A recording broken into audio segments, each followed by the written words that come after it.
Welcome to a new episode of Submission Radio Live. We are live here on Submission Radio Live. I am excited to be back. I appreciate you guys for joining me. Just a quick reminder, if you'd like to, you can become a Submission Radio member. Helps out the show, gets your priority shout outs, questions read out, exclusive content, emojis, and all sorts of other things. You can hit that below right now as this live broadcast is happening.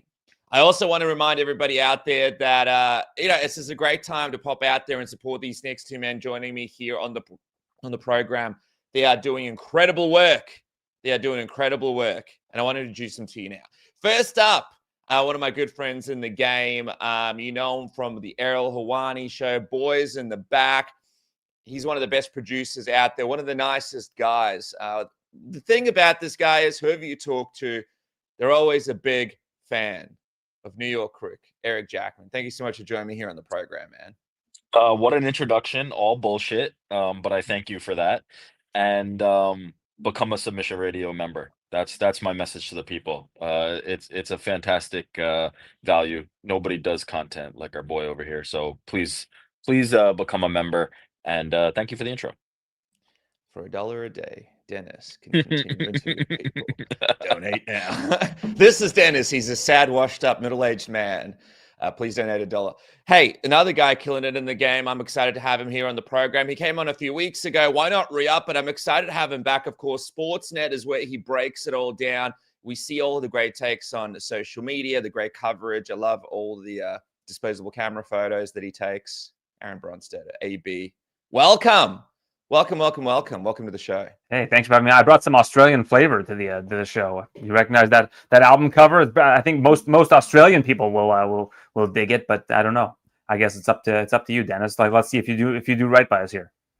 Is that like John Farnham or AC/DC? Come on, it's Gang of Youths, Australia's own. I'm trying to throw you a bone here. I'm sorry, man. Was considered the album of the year by many publications. Whatever year it came, 2009 or whatever it came out. But I did my best. Next time I'm gonna have to try something different. It's good. 2009. I don't know if me in New York, Rick, were listening to Gang of Youths. What were you listening to in 2009, Rick?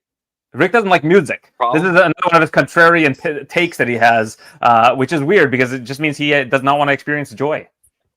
It's not that I don't like music. I quite enjoy music. I don't seek out music. Like, I don't have an MP3 player full of shit. There was a time where that existed. In 2009, I probably was still listening to quite a bit of music, maybe some like Jay-Z, DMX, like that era of music. But this is accurate by Aaron. I don't really like download albums. I only listen to podcasts. I'll tell you, I was watching the new Eminem documentary, Stans. Did you guys see that yet? Shout out to my boy Devin Sawa, the original Stan, the man behind Stan. I have not seen it yet, but I'm looking forward to it. Devin Sawa is Stan. Like, in the music video, he is Stan. He was at that premiere for the movie. And he's an incredible dude and a huge combat sports fan. And a Blue Jays fan. Shout out to the Blue Jays. Yeah. And you know him? Oh yeah, he's a good pal. He was an MMA beat host once upon a time. Yeah, he was on the beat. He was one of my guests on my hosting debut of the MMA Hour back in October of 16-ish, I want to say. And he's a fantastic dude, and so shout out to that film. The only guy in history that's been on the MMA beat and both Tiger and Teen Beat magazines. So I mean, sole designation for him. Well, I'll tell you, maybe in Paris. It's not too late for me. I feel like I can still get that. Well, I was going to say, maybe in Paris, they need to roll out the red carpet for Imavov because, fellas, we had a great performance from him just yesterday at UFC Paris main event, fighting Caio, Bahala, being able to dominate him in so many different rounds. There were a few controversies with the eye pokes. I want to go to you first, AB, break down your opinion of what we saw in the main event at UFC Paris. Yeah, we saw what I thought was going to be a very viable outcome of this fight because I think that Imavov is just completely underrated when it comes to the middleweight division, a guy that's not talked about all that often. And I think one of the reasons is because he wins fights in the way that he did yesterday. He wins them in pretty stellar fashion, but he also doesn't do anything that really stands out. And I think that like the big takeaway from the fight was that he was definitely the better man, definitely the better fighter last night. But I think that when you look at his overall body of work, there's nothing really that you can look at and be like, yeah, that, you know, I really need to see this guy fight for the championship next. And I think that we're probably going to discuss this a little bit more, but and that's kind of unfortunate because I think that he's an extremely skilled fighter. Is Imavov. And I thought that a win over Bahala, the first guy to beat Bahala since he's come to the UFC, and it was kind of a bad night, maybe the only bad night in history for the fighting nerds, you know, aside from, I guess, when Prochas lost, but just 2 fighting nerds going down in one night. And I think that there's been a little bit of overcorrecting of the steering wheel from people saying, oh, the fighting nerds were never that good. No, the fighting nerds are an amazing team that have done incredible things. They just happen to hit a bit of a ceiling or a stumbling block for now. So we'll see what they can bring to the table in the future. But I thought that Imavov looked completely sharp, looked amazing in front of his home country. Maybe that weight cut, and I mean, you know, you hate to give credit to Sean Strickland for making a good point. It's like the worst guy, you know, just made a great point with Sean Strickland saying that weight cut that Bahala had might have had a big impact on the outcome of that fight. Whether or not it did, I think only Bahala can answer that. But it certainly, I don't think, was a very smart move on his part to do that so close to a fight that would have put him into title contention, hypothetically. Yeah, Rick, it's an interesting one. I spoke to him about it. You know, he was there UFC 319, did the weight cut, said his nutritionist said it was all good. But Caio's also one of those guys that's at every single fight night card. He's also one of those guys that's always at every single event cornering guys. Even though he's been away for a year, it just feels like he's been everywhere and hasn't really had the time that Imavov had to train, right? Like, Rick, Imavov broke it down. He didn't want to take one moment away from training. Whereas Caio, you know, he took the risk with a weight cut. He was everywhere at once. Ultimately, he spoke about how he didn't really feel it in the fight. He couldn't really feel that adrenaline. You know, looking back on it, do you think Caio will regret doing that weight cut and maybe not focusing it up? Eric's gone. Aaron, looking back on it, do you think Caio looks back and maybe regrets a little bit not being as dialed in as Imavov was? Seems like him and his coaches were very dialed in. Yeah, I think it's a possibility that he looks back and probably wants to do a couple things differently. And I think Imavov, I mean, this is the thing. Bahala is going to learn from that mistake, just like Imavov learned from the mistake of taking the short notice fight with Sean Strickland at 205 pounds, not having enough time to train for what Strickland brings to the table, which we all know what Sean Strickland's going to do in a fight. Good luck stopping it. That's always been kind of the way he approaches that fight. And I think that he learned a lot from accepting a short notice fight against Strickland at 205 that he ultimately lost. That's the last loss that he has had. So he learned a lesson from that. And now Caio Bahala is going to have to take away a lesson or not if he thought that maybe everything was fine. But I don't think that he felt like he was at his best yesterday. And he certainly didn't look like he was at his best yesterday either.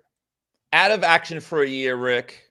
Trying to get a fight, couldn't get it. Now he got in. He's got the loss, first loss in 10 years.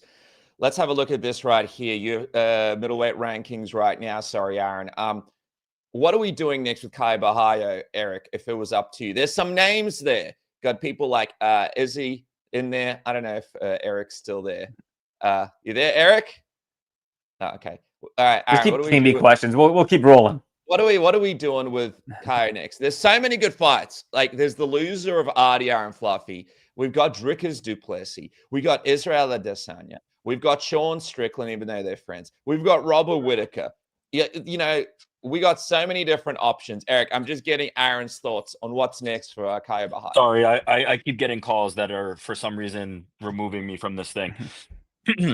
For Caio, you just look for a top 10 middleweight. You just put him in there with somebody who can regain his footing in the division. I know, you know, right before I disconnected, you were asking me whether the weight cut thing was the problem. I would imagine so. I would imagine that part of that is in play for him. But in reality, like style-wise, that's just a really tough matchup for him. If he can't get takedowns against Nasruddin, he's going to be in a world of trouble because on the feet, the clinical striking of Nasruddin is going to be a problem. The volume isn't nearly enough to kind of counter the efficient counter striking that Nasruddin's bringing. And on the power side of it, even though neither of these guys is like massive finishers, Nasruddin is the more powerful striker. So I honestly don't know how much accounting that the weight cut was it, or that this was just kind of a nightmare matchup for him. As far as next, like there's a ton of names out there that I think could be potentially interesting, but really any ranked guy is probably going to do it to just keep him in the top 10 of that division and get him back on track. And I think he's live or game against nearly all of them. It's just crazy. I was telling Aaron, we got Robert Whittaker, MVP, Dricus Duplessis, Israel Adesanya. Like, this guy could fight anyone. Aaron, who would you like to see him Anyone. fight? Well, to me, if I had my pick, I think that, and I don't report this as if I'm stating something factually. I'm just going to say historically, the UFC have done pay-per-views in Australia in February, and I believe that with the deal they have with Perth, there's going to be a pay-per-view in Perth next year based on, again, the site fee deal that they have with that government. So I wouldn't be surprised if it is in February. And again, I don't know anything about whether or not it is. I'm not trying to spoil the party here. I have no idea if they're actually doing a Perth in February. But if they did, I think that the timing would align great for a Whittaker and Caio Bahala fight. And I think that tactically, that would be a lot of fun to watch and would be a solid fight that you would either use as a 5-round co-main event or put on as a 3-round showcase on that main card, if that is going to be what happens in February. That's what Robert Whittaker said to me. He wants to fight in front of his family. His goalposts have changed. The UFC title is a pipe dream, and he wants to fight in February in Sydney at this pay-per-view that might happen. So yeah, him and Caio would be good. I also asked him about MVP, and he's like, I don't want to deal with that. What about Imavov? Rick, break it down for me. Did he do enough here to secure the next title shot? Oh, that's a complicated question. It was let me couch it this way. It was a fantastic performance. It never looked like he was in danger of losing that fight. Although actually maybe like as momentum kind of shifted in round 3, if Caio had a successful round 4, it might have shifted. Ultimately it seemed like he was kind of on cruise control in that fight. Caio didn't offer much for him until too late in the fight. But to me, that left the door open for RDR and Fluffy Hernandez. To me, that was not the perform. Like if knocking out Israel Adesanya was not the fight that got you a title shot, then certainly this performance wasn't significantly more impressive to the point that it was going to secure your title shot. So unfortunately, I think at the moment that Dana White went on that Instagram live and announced that this was not the number 1 contender fight, there was going to need to be a performance that was better than this one to secure his title shot. So he's the front runner. He's got the best resume at middleweight. He's definitely the one that I would think is the most quote unquote deserving, even though that doesn't really apply in MMA.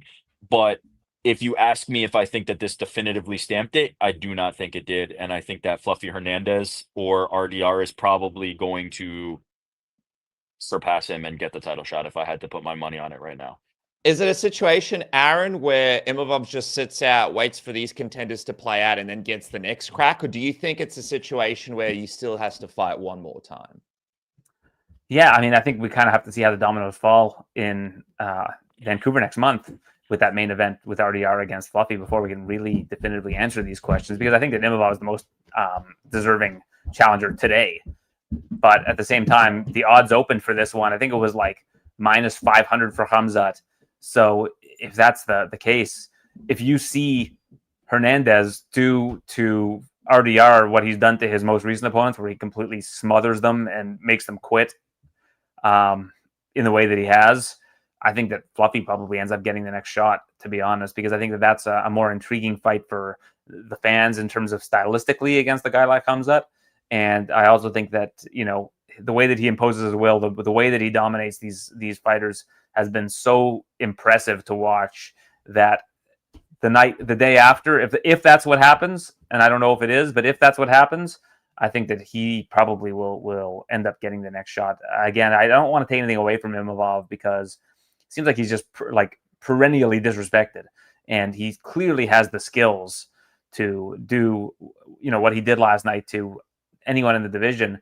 But again, I just don't think that a lot of people walked away from that performance being totally blown away by what Imavov did yesterday. I think that it was a great win. I think that he deserves his flowers today, but at the same time, I don't think people are like, we need to see him next. And usually that's what the UFC go on. They don't go with who's the highest ranked guy. They go on what the fans want to see.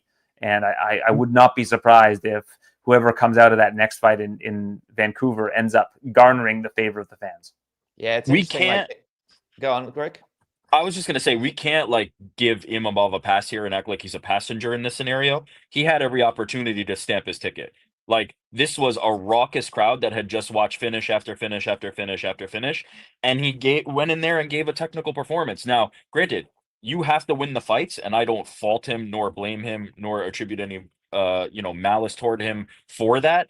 But you also can't act like it wasn't in his hands to stamp that ticket to a title shot, and he gave that opportunity up. So that's on him.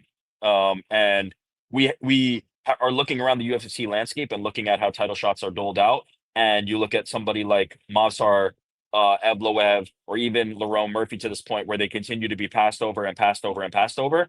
You need to put on the performances that are going to make your title shot undeniable, and he did not do that, and that's on him. Now, granted, again, it was a great performance. It was a very technical affair against a very dangerous opponent in Caio.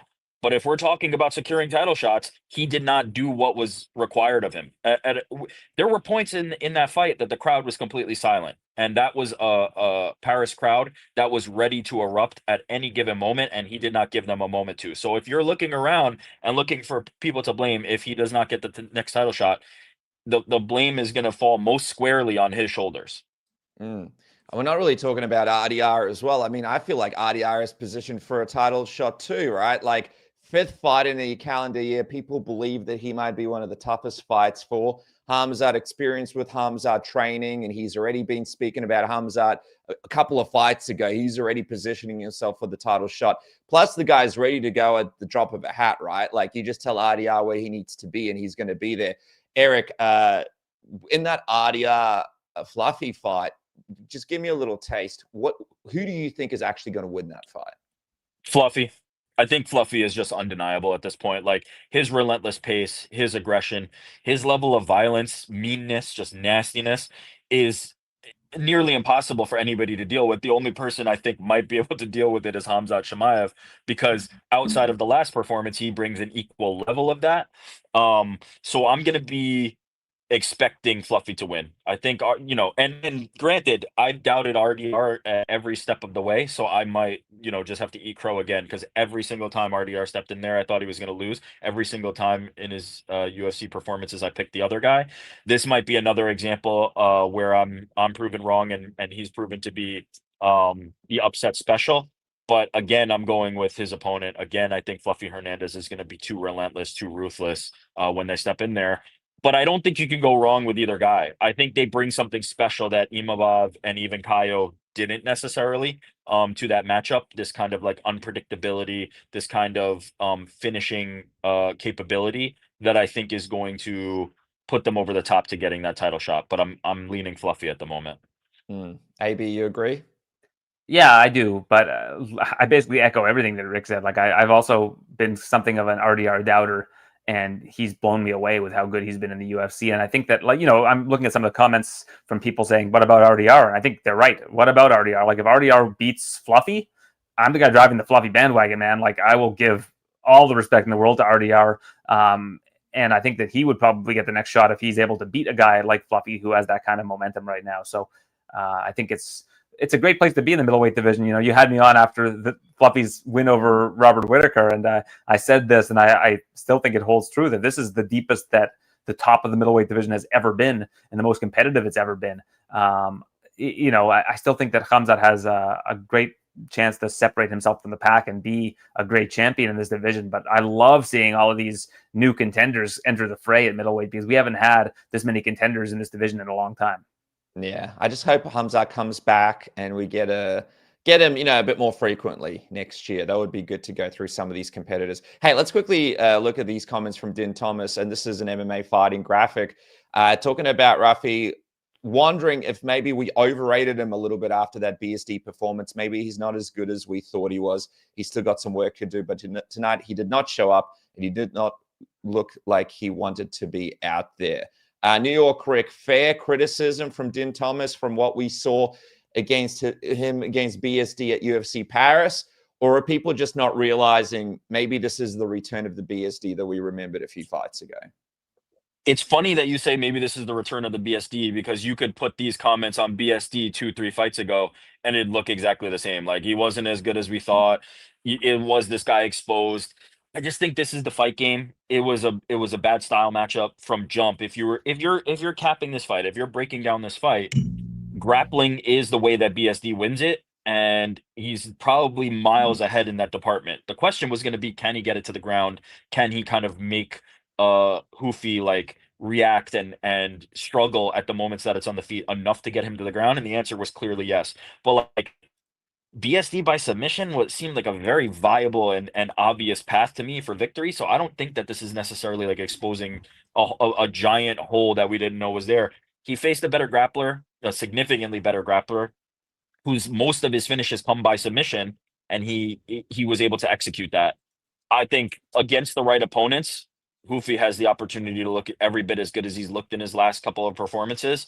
But the grappling is going to be an issue, and he has to shore up that hole. But he is not the first like primary grappler. Like how many times did we hear during Israel Adesanya's rise or Alex Pereira's rise or whatever, every other person's rise? Like just take him down, just take him down, just take him down. So certainly something was shown in this fight that he needed to fix, but I don't think this is like some huge surprise or something that I didn't see coming or nobody could see coming. I don't think he was quote unquote exposed. It's fair by Dean to be like, hey, you have an obvious hole to work on, but this I maybe I'm off base, Aaron. You tell me if you agree, but I didn't think this was some like shocking revelation. Yeah, I think What the do you odds think? kind of. Yeah, I think the odds kind of showed that too. Like you mentioned, capping the fight or whatever, however you put it. Ruffi wasn't that big of a favorite, and he's a guy that has a lot of momentum right now. So I think a lot of people saw that there was a pretty clear path for BSD, enough to make it so that the public didn't go wild on taking Ruffi all the way up to a -300 favorite sort of thing.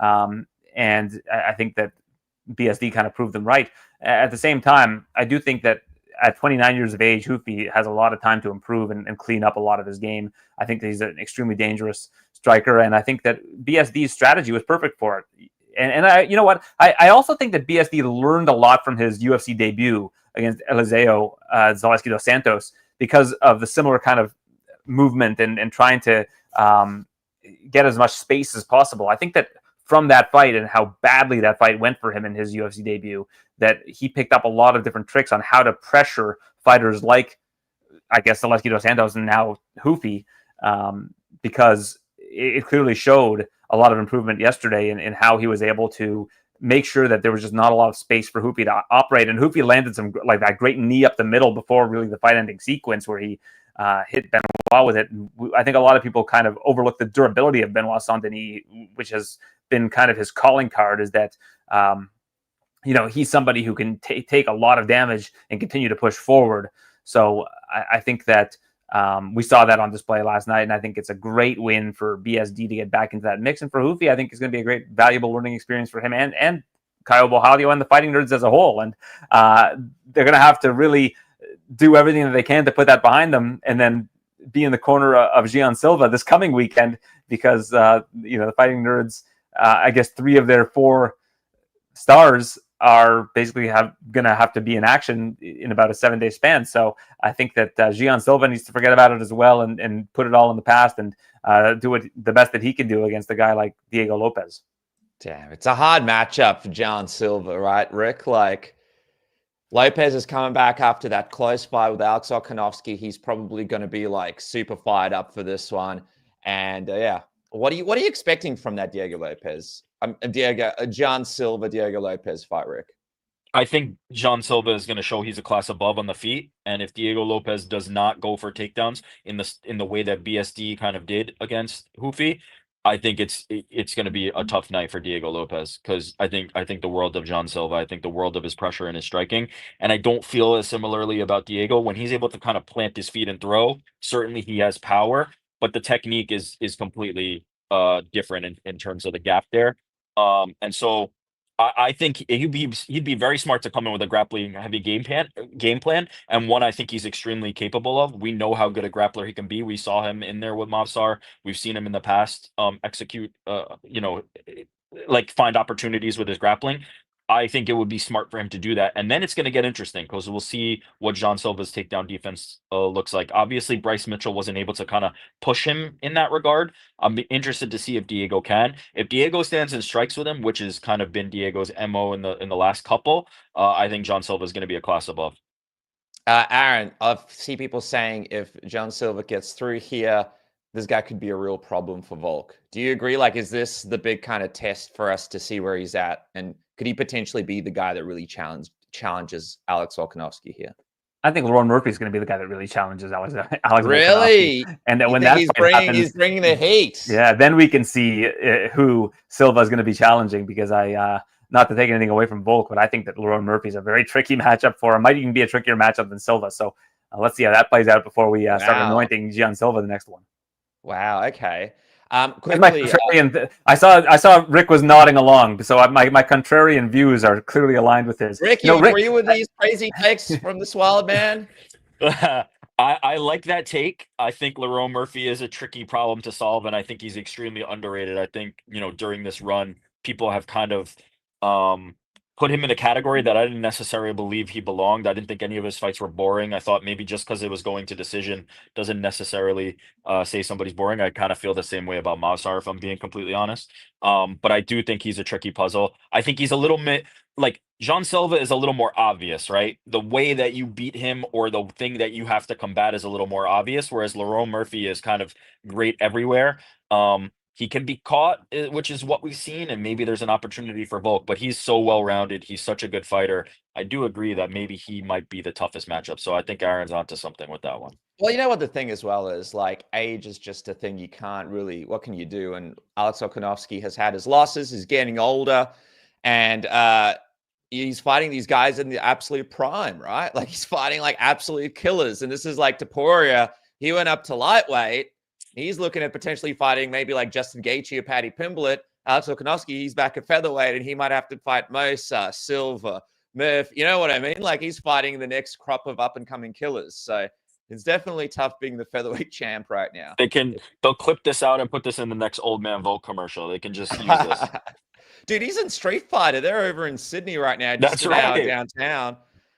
Him, Cody Rhodes, and a bunch of the boys. It's great to see Volk find, and he just had a kid a few weeks ago. It's great to see Volk find this success. Hey, just quickly, Aaron, who's next for BSD? We see this old version of BSD back. A lot of legends in the lightweight division right here. You got people like Beneil Dariush. You got a bunch of killers in that division for BSD to challenge himself against. Who would you like to see, Aaron? I think Gamrot would be an interesting test for him, right? Because I think that Gamrot is somebody who would test his grappling and push a pace on him. And I mean, BSD has always, been able to have his gas tank hold up. And I also think that on the flip side of that, BSD does have the takedown defense to make it tricky for Gamrot. So I think that just from a stylistic matchup, I think that would be a really interesting one. What about you, Rick? Anything you like? I wasn't thinking that, but I like that one. If Charles Oliveira wasn't booked, like, that could have been a really fun one. Yeah, that would have been a fun one. Yeah. But I do think, man, I wasn't thinking Gamrot, but you know what? I would like to kind of see Gamrot versus BSD now. And Gamrot's a hard guy. Gamrot's a really hard guy to book, and the UFC has kind of found this where it's like most people don't want to face him because there's not a ton of upside, there's not a lot of name value, and he's such a tough matchup. I feel like BSD would be game for it, and as Aaron said, like, I'd like to kind of see them grapple each other, and I don't think BSD would shy away from that opportunity. So you solve two problems there. You solve the who the hell wants to fight Gamrot problem, and you kind of learn more about BSD. So I'm in. Aaron's on fire right now. Yeah, the division's in an interesting place. I'm waiting to see some of these matchups work out. I'm still hoping we get this Dan Hooker, Arman Sarukian fight in November. That'll be a fun one. But yeah, Dan Hooker, he fought Gamrot. Like, not anybody really wants to fight Gamrot. Arman doesn't really want to fight Gamrot. No one really wants to fight Gamrot. Just quickly, Paul Craig. Aaron, it's the end of Paul Craig's career. How will you remember him by? Dude, I love Paul Craig. I've always been such a fan of how he carries himself in the game. His style, I mean, having a good submission game at 205 pounds can take you places, and I think he showed that having a 21-fight UFC career, among the most, really, of any fighter from the UK. I believe certainly the most of any Scottish fighter, unless Calderwood had that amount. But just a phenomenal career, a guy that you can really never count out, especially if he was off of his back. He was always tricky with that triangle. Beat the likes of Jamal Hill, and of course the current champion. Champ. Yes. Yeah, win over the champ, win over two former light heavyweight champs, right? Just from his sheer ingenuity and necessity being the mother of all invention in the cage. So you have to give it to Paul Craig. Just always loved the way that he carried himself in the cage and out of the cage. So kudos to him. I'm really happy, and I think that he picked the right time to retire as well. I think that yesterday you could see that there just wasn't much left for him to give. And I think that when you make that realization in the cage, and you could, when I had interviewed him in the past, he was always like, "Yeah, I think I've got 2 or 3 more left in me. Let's see how the results are, and then when I have the results, then I can assess it based on those results." I think it's a really smart way to take it. Like, no matter how much you love competing and love fighting, this is a results-based sport, and I think that when those results are no longer translating in the way that you would like them to, that you have to figure out what your why is. And I think that Paul Craig's why doesn't exist in the same way that it once did. So I think that he picked the perfect time to retire, and hats off to him. I'm a big fan of Paul Craig's. Yeah, Rick, he kind of powered his fights on heart, right? Maybe he wasn't the most skilled guy in every single area, but he won on heart and determination. So I agree with Aaron. It's like, hey, man, it's good that you got out now, because that's the first thing that goes as you get older, that determination and that gameness, and some incredible wins for the skill set that he possessed. I will remember him as a guy who maximized his time, who outperformed his skill set, who, in a lot of matchups was an underdog, would not have been favored to win the fight, and somehow found a way. And that's a great career. There's no shame in being that guy. Holding a win over Magomed Ankalaev is something important and significant, and he found a way. But yeah, I will always. He's a great personality and character, and we're lucky to have had him kind of just pass through, because I thought he brought a lot in that regard. But in the cage, he is somebody who did better than the books would have given him credit for, and had a fantastic career on the back end of it. So shout out to him. I would have loved to know what the live line was when he fought Ankalaev, winning with 1 second left. Probably would have been like plus 30,000 or something. But we have to remember, he fought out his contract on that fight. Like, that was a situation where it was like kind of do or die for him. I think he would have lost 4 straight if he lost Ankalaev. Gets that Hail Mary 1 second left, and it bought him like 3 or 4 more years of UFC fights. So good on him, man. I'm thrilled that he had the career that he did. I think that would be cool to get him on some of the European cards in this new Paramount Plus deal or whatever, because he's got an interesting personality, and I feel like a good relationship with some of the fighters. See a lot of the guys talking about how much they love Paul Craig, so it'd be cool to see him in that capacity. He's still a part of the sport and sort of doing his thing. Hey, just quickly, while we were over there as well, we got a little taste of Gane and Tom Aspinall. Well, Tom Aspinall had a little run-in. Rick, did you see the little run-in with the coach? Fernand Lopes in the hotel. There was a little bit of a back and forth. The real press conference happened away from the cameras in the back. What is your excitement level, Rick, for this Aspinall-Gane fight? Yeah, there's some bits to unpack there. As a fight, like 1, if even that high, maybe 0. There's no doubt in my mind. I think this is the most foregone conclusion of all time, that Tom Aspinall is going to walk through Cyril Gane. I just don't think skill set wise Cyril Gane has much to offer him. A guy who doesn't have the power to thwart Tom Aspinall's barrage is a sitting duck, and on the grappling side, it's even maybe further apart. So I just don't think he has the skills to stand up to Tom Aspinall. I think it's one of the worst possible matchups. So I'm very not excited from a fight perspective. I expect Tom to win easily and quickly. We're finally moving into the Tom Aspinall era, and he will get his flowers as the undisputed champion perspective. I'm quite excited about that. It has been a long time coming. We've been waiting for this for quite a bit, and it has been muddied and sullied. The title needs to get some luster back and some shine back, and I think a fast and impressive Tom Aspinall win will be the way to do that. So I'm quite excited about it just about it just happening. I'm quite excited about the idea that we get John Jones era of heavyweight, but from a fight perspective, I could not be less interested. I could not be more disinterested in this fight. It's interesting, Aaron. Gane has actually had more opportunities than most fighters in their career.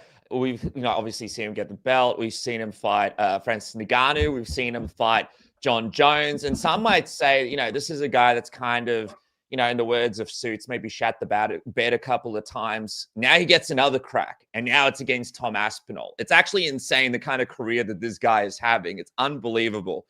You've had some wacky picks in the past. You're going to tell me and Rick that Gane might actually do it here and dethrone the champ in Tom Aspinall? I'm not going to do that, but I will say that you did forget that he was once the interim champion, beating Derek Lewis. This is true. He's had 3 previous championship fights. So, but I think that he is a tricky puzzle to solve, because if the idea is take him down and sub him or whatever, he's at incredible use of range. He's going to be able to throw front kicks up the middle, knees up the middle to make it a little bit trickier on Tom. But as soon as Tom closes that distance, if he can get close, I just don't know what Gane is going to be able to do. I'm interested to see the first 2 minutes of the fight. I think within the first minute or two, we're going to know exactly how that fight's going to go. But I don't write Gane off completely. I don't think that you can take a guy who is so good on the feet and so light on his feet and just completely write him off. But at the same time, I do think that what Rick is saying is probably I think that the foregone conclusion shirts should get printed off in the Aspinall camp. They should wear them to all the press conferences because I think that's an unintentional stroke of brilliance from New York, Rick. Yeah, I was quite happy with that one. I felt this way about Francis Ngannou in his prime, and I feel this way about Tom Aspinall, which is that if a lot of these heavyweights aren't offering something back in the power department, right? If Cyril Gane is going to sit there and try to stay on the outside, what is your path to victory? Because Tom Aspinall is not going to abide by that, right? You can jab him, you can teep him, but eventually he's going to be able to get on the inside, and then what? What do you do to stop the guy who has 2 minutes of fight time, average fight time every single time he's in there? It just feels like a losing equation. Without the power, and Cyril Gane, God bless him, just doesn't have that. It feels like it's just a matter of time. It feels like it's just waiting for that explosion to happen. And then if it's on the takedown realm, it's like, God bless, Cyril Gane might be out of there in 30 seconds. So I'm not hopeful. Certainly he's a rangy kickboxer and has good kind of movement around the octagon. But if it's not able to keep Tom from advancing, which is the only way you do that is with some scary kind of power, I don't know what you do. And to be honest, I kind of felt the same way about the Tom Aspinall John Jones matchup. I just don't think John would have had the power to kind of thwart Tom's attacks. And so it would have been interesting to see what game plan he would have executed. I guess we'll never know about that one. But yeah, I just don't. You're saying it's not going to happen at the White House, Rick? Dana White said 1,000,000,000% no.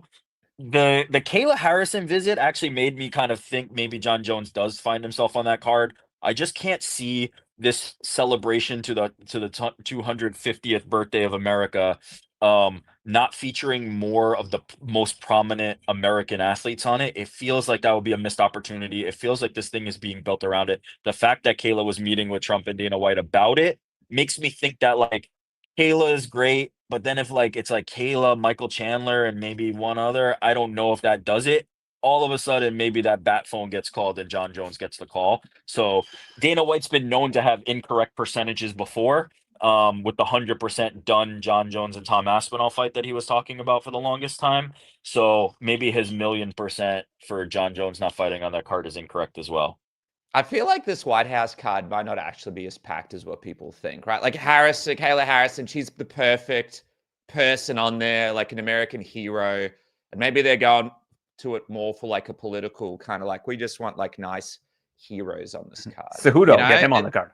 Cejudo, you know what I mean? Maybe they're not going for the big pay-per-view because it's in the White House. No? I don't know, man. I don't know. You reckon they're going to try? They don't try anymore.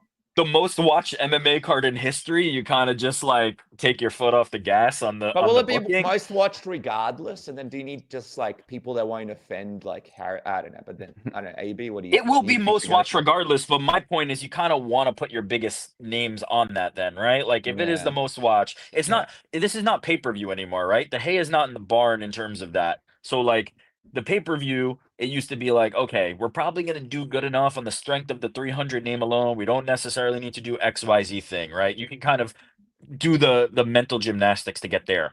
But if you're saying this is going to be 250th anniversary of American independence at the White House, they're doing weigh-ins at the Lincoln Memorial, you have to bring something to that. And I think people would be disappointed if you're not doing something bigger. And it'll be on CBS too, I think. It's going to be on big You have CBS. to imagine it'll be on CBS, and that's in a lot of American households. And it's also accessible to a lot of people that don't know how to stream. So elderly people, basically. But I think that's still basically a new untapped audience. Can you imagine a bunch of elderly people potentially seeing Nate Diaz versus Conor McGregor 3 on their TVs? Well, I mean, they'll probably keep up with politics enough to know the Irish president by that point. So yeah, maybe. Yeah, that's true. Just quickly, Eric, your man, a referee on the night. There he is. Oh, shout out! What do My you boy. think? What do you think of his performance? I mean, he usually does a great job with you and boys in the back. What do you think of his Paris performance? I thought he was fantastic. Shout out to all the GC lookalikes out there. Shout out to Gamrot. Shout out to this referee. Shout out to all the bald brother. I was there for a minute. I was in the bald beard brotherhood for a little bit after Paolo. But as that commenter earlier said, my hair does grow quite fast. I've got me and You're Uncle lucky. Hugh, we got those Wolverine genetics, so it comes in quick. Yeah, shout out to GC, absolute legend. Thought he did great in Paris. Hey, just quickly, we were talking about Topuria earlier. We got Canelo Crawford fight week this week, and Aaron, you sort of shared this on Twitter earlier. Ilya Topuria trying to get in on the money that boxing brings in, trying to build a little thing here with Terence Crawford. Aaron, what do you think of probably one of the biggest names in MMA right now, Ilya Topuria, trying to sort of build something here and potentially build an opportunity for himself in boxing against Terence Crawford here? Yeah, I mean, I said here we go. It's because it's another page of the Conor McGregor script. So, I don't think that they're going to go down that route anymore. I mean, that being said, if they're getting into the boxing business and they're doing Zuffa boxing, at least you control all the chips when it comes to that entire promotion. So I think it might actually be more realistic than it might have been a year ago. But at the same time, I think that selfishly, I want to see Ilya Topuria in big UFC fights. That's what I want to see. I'm not interested in him boxing, but if he's going to get a bag, I'm fighter first. So if he's going to get a lot more money to box, more power to him. But that being said, I want to see Ilya Topuria against Islam Makhachev. I want to see Ilya Topuria against all of the top match. So here's my pie in the sky is if Khamzat thinks he can make it back to 170, an Ilya Khamzat Chimaev fight, that would be crazy. But I think obviously we have to see what happens with a lot of different things before we start going down that rabbit hole. But Ilya Topuria, I just want to see him fight in MMA as much as possible because he's just so much fun to watch. If he's not one of your top 5 favorite fighters to watch right now, you just haven't been paying attention.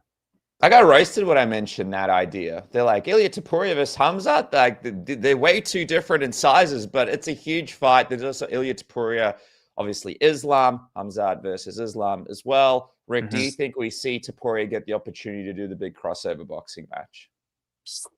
I don't think it's impossible.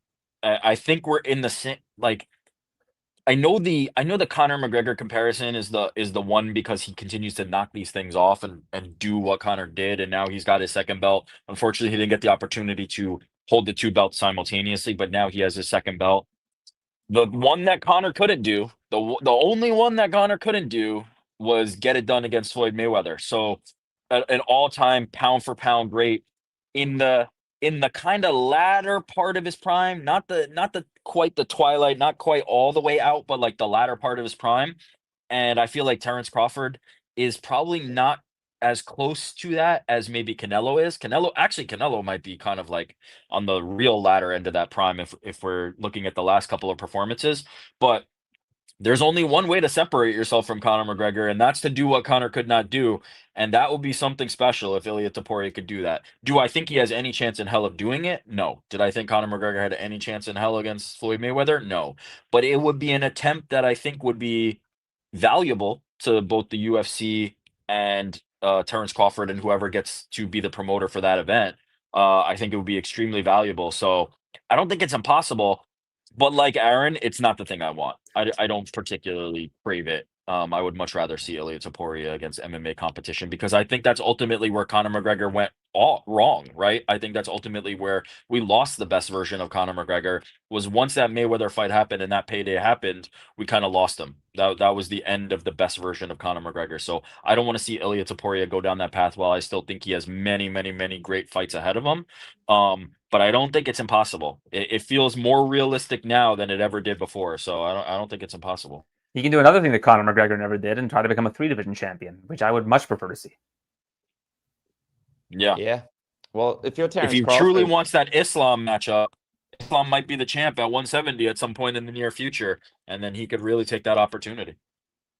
you know what's interesting as well? Him versus JDM. You know, JDM, if he beats Islam, that gets him a bit of clout. You know, people are going to be like, all right, JDM's pretty good.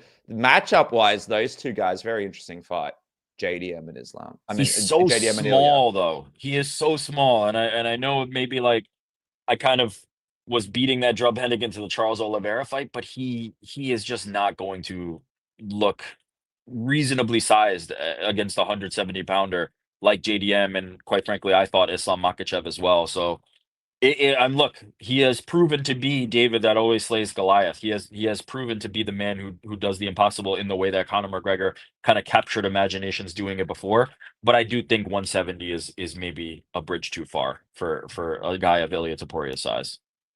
Canelo, Crawford, AB, a big fight, Netflix, Zuffa boxing. It's going to be very interesting to see what the broadcast looks like, right? Like we saw very impressive broadcast from Jake Paul for the last Netflix one for Serrano Taylor. So this will be interesting to see what the UFC does with Netflix, with the broadcast. What are you feeling in terms of what this fight looks like, though? Are you picking Canelo and Crawford here? I feel like Canelo is more likely to win the fight. I think that, while I think Canelo has more miles, I do think that they're around the same age. Canelo's the bigger fighter. In boxing, you kind of always have to go with the bigger fighter in these sort of situations. Like I thought Bivol was going to beat Canelo, and he did. So I think that it might be a little bit too much for Terence Crawford, but at the same time, I would love to see Terence Crawford do it. I just think that'd be such a monumental task if he's able to beat a guy like Canelo, who's that much bigger. And from listening to a lot of the pundits, Brian Campbell talked about this week on his show. A lot of like the people that are really inside boxing believe that Crawford's going to win this fight. I'm certainly intrigued to watch it, and I think one of the things that I'm most intrigued about, like you just mentioned, Dennis, is the production.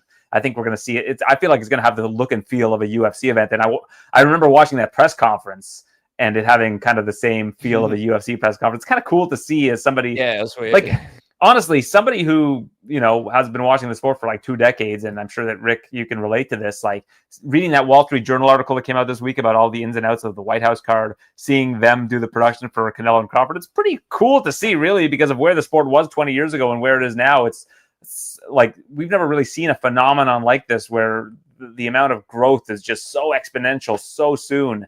So I'm very curious to see what it looks like, and very anxious to watch the fights. I think I'm not really a big boxing guy. I'm very much a casual boxing guy, but I really want to see how this one plays out. Going to be huge, Rick. What do you think happens in this fight? I think Crawford is going to win.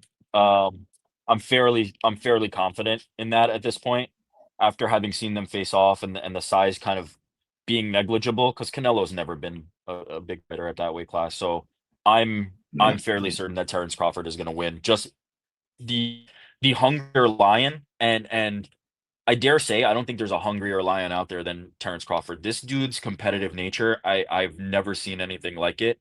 I had him number 1 pound for pound after the Errol Spence performance. That was 2 top pound for pound guys, and I never moved them off that. I know Inoue and Usyk and others have kind of made claim to that in the time since. I've never moved off that. I think Terence Crawford is the best boxer on the planet. I think, as I said about his competitiveness, like when I was starting at ESPN, one of the first fights we did from a boxing perspective was Terence Crawford versus Amir Khan. And in the build up to that fight, I got to do a little bit of like social media work behind the scenes and promote, and have to talk to Terrence's people and work with Terence to kind of promote that event. Just being around Terence Crawford, I have never seen anybody who, you name the thing, if there's a downtime, he's like, let's play chess. If there's a downtime, let's throw darts. If there's a downtime, let's do this. Let's race down the hallway. Nobody competes more and wins more than Terence Crawford. He is just one of these natural freak people. You see it in the shape that he's in. I don't know if you guys have had a chance to see his physique recently that he posted, but I am confident that Terence Crawford is preparing for the fight of his life as if it is the fight of his life. I've never been more confident. Every time Terence Crawford walks to the ring, I will be confident that he's going to win that fight. It doesn't really matter who it's against. And so I think Canelo is in a world of trouble, especially if the last couple of performances are any indicator. He is going to be in there with the hungrier lion. And when it comes to like also viciousness and kind of meanness, we talked about Fluffy Hernandez earlier. I would compare Terrence Crawford to Fluffy Hernandez in that way. When every opportunity that he has to kind of inflict damage and hurt you, that's the style of fight that he has. He is just a mean, nasty SOB, and he is really trying to hurt you at every moment.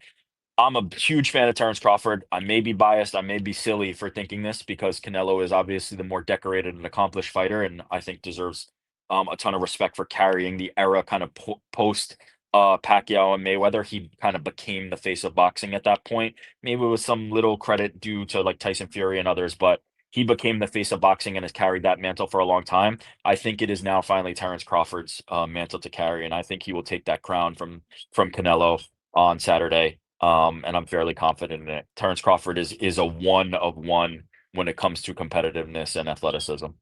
I can't believe Canelo's 35. I always thought he was older because he's been He's around got the forever. miles. He's Max Holloway 35. He's got a ton of miles on that body. It is not like when you are, fighting in Mexico when you're, a teenager and those are professional fights, and then get to the point in your career where you fought everybody under the sun across multiple eras. It's just a different 35. He's 35 going on 55. Hey, just quickly to finish things off, we go from one of the best boxing matches you can make right now to this being announced. Aaron, Mayweather and Tyson. Is this potentially the worst thing we've seen some real stinkers? This is potentially the worst thing we've ever seen in boxing, Aaron. This is my fiery hot Rick take of the day. It's not that different from Jake Paul versus Gervonta. Hey, we're talking about like a really small dude against a big dude. Yeah, but you got a couple of grandpas and a guy that was like It's interesting to see. I mean, it's a big dude against a small dude in boxing. Like that's basically as far as it goes. I think that'll be if you look at like how big Mike Tyson is and how small Mayweather is, like just from a kind of a fantasy fight standpoint, it's going to be weird and awkward and strange. And I think that's why Jake Paul versus Gervonta Davis is kind of the same thing. It's just like a guy who's way bigger than the other guy. Although I think that Gervonta and Paul is going to be a professional fight. Like they're going to have to find a weight class that works, as opposed to Mayweather versus Tyson is going to be more of a sparring match, I imagine, just an exhibition where there's no winner announced at the end. So I think that at least from a competitive standpoint, you're going to get a little bit more with Jake Paul against Gervonta. But yeah, that's kind of the allure of these fights, is like it's kind of a small guy against a big guy, and like how much, because I talked about Canelo and Crawford. I mean, obviously that's not a big disparity, and they're going to meet at a weight class that is, both of them are going to feel satisfied with. But like what would Jake Paul and Gervonta be, like 100? I don't know what is you know more about boxing than I do, Rick. Like, do you know the terms of that fight or what weight class is at or anything like that? They haven't said anything yet. Obviously, in the announcement, they were careful not to say it was an exhibition. So that makes me think, like with the Mike Tyson versus Jake Paul thing, they are pursuing making this a professional fight, and they will do their best effort to do that. But they have not said any weight class nor the terms of the competition. And with Mike Tyson and Jake Paul, that was something that came out later, right? Once they found the commission and the home for it, then we started to get the details and things like that. So nothing yet. I imagine though that they are trying to make it a professional bout, as you said. And what's Gervonta? Gervonta, what is 138? Like, what does he compete? He said he doesn't walk around at more than 150, and apparently in a better video, Jake said he has to make 195. So that would be like a ridiculous. Yeah, he's a 30, but he's Aaron, a these guys are young. At least these guys are young. Like Rick, we've got a couple of older people fighting. Like this can't, like the worst one was Vitor Belfort of Holyfield, right? Like that was really bad. Holyfield could barely get in the ring, and it was so hard to see him take that fall at the end there. But like Mike Tyson and Floyd Mayweather, 48 and 50 something, it's rough, right, Rick? If this was announced on the heels of Mike Tyson versus Roy Jones Jr., which I thought was the feel of what you can kind of do in an exhibition fight, right? Like that was like fun, but nobody was really like at risk of getting seriously hurt. It was great. It was a great event for Triller, and we kind of came off it going like, that was a lot of fun. It was great to see Mike Tyson and Roy Jones Jr. in there. If that was announced around that time, I'd be like, Fuck it. Like, I think Floyd and Mike can put on a good enough show, and I don't think anybody's gonna get seriously hurt. On the heels of Jake Paul versus Mike Tyson, where Mike Tyson just did not have it anymore very clearly, and that is obviously many years removed from Mike Tyson versus Roy Jones Jr. I don't really have particular interest in it, but I do imagine it will be a glorified sparring session. Both of these guys are pro wrestling fans and know what a work is, and I think they'll, give their best effort to kind of put on that sparring performance and send everybody home relatively happy. I don't think anybody's at real risk of getting hurt, and because it's an exhibition, I think we'll see kind of just, them get their combos off and then call it a day. He's going to be 60 years old, Aaron. Mike Tyson when this fight happens. Yeah, when I see 60. exhibition, I'm not excited to watch it. I think it'll 60. It'll look interesting, but I'm not like going to be taking time out of my day to really going out of my way to watch it, to be honest. Dude, Floyd Mayweather is the king of making money. That's the bag getter of all time. The sports That's outrageous. pinnacle of getting the bag. Without taking really any risk, like from Conor and beyond. Like, so he never puts himself in any situation where it's like, yeah, we think this guy's going to lose. Well, Logan Paul claims that he beat him in a boxing match, so, he did take some risk. He went to Risen once. I was there for that boxing match. Didn't rock up till right before his fight. Didn't warm up. Won out there. He knocked out Tension, who was like a real everyone guy. was like, oh, he's in trouble. Didn't even try. Knocked him out left. Got the bag. Like, it was... That's the thing. That's what I'm talking about in terms of the working, right? Floyd Mayweather knows how to work. He was ready to spar with Tension. And then Tension tried to knock him out, and then Floyd Mayweather was like, no, sorry, young man. We're not doing that. That's not how this goes. And then knocked him the fuck out. So yeah, Floyd's willing to play with you if you play with him, right? Like, but if all of a sudden this becomes a real fight, like we'll see what I just can't see a world. I don't think Mike Tyson is capable of that at this point. Certainly I think Floyd Mayweather is, but he's not gonna hurt Uncle Mike. It's just gonna be a spar.